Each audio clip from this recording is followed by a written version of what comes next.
other optimized token swaps across over 1,050 liquidity sources and 15 blockchain protocols. Yeah, so ODOS has been integrating liquidity sources for 3 years on different chains. So part of the job is really building this graph with all the liquidity sources into our optimization engine, into the algorithm.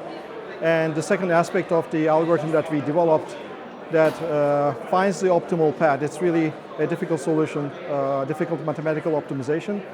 And the combination of liquidity and the algorithmic improvements that we do enables the best pricing and best transaction cost optimization as well.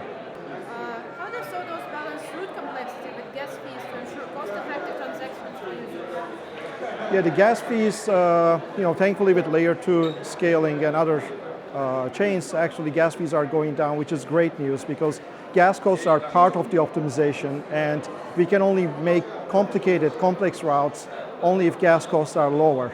So thankfully on layer 2s this has been possible and ODOS' sophisticated order routing really shines in layer 2s and that's why we are very competitive.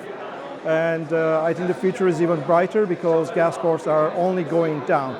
So I think we can expect that there will be even better optimization and without any significant burden on users with gas. What measures are in place to ensure the security and reliability of computations performed on the ODOS network? A good question. So security is the most important thing for us and there are two aspects like most projects. There's the smart contracts and the back-end security. So with smart contracts, of course, we are taking an approach with multiple audit companies as well. And the bug bounties is another one that we will start implementing. And the second aspect of it, of course, is reducing complexity. If you include needless complexity, that's always source of security risks. On the other hand, we are SOC 2 Type 2 compliant, so that's a very hard to achieve compliance test, which is mostly about security. And we are SOC 2 compliant, and as you know, in most of the Web3 attacks, actually the human component is the most vulnerable part. A lot of social engineering, phishing, and most hacks happen with that.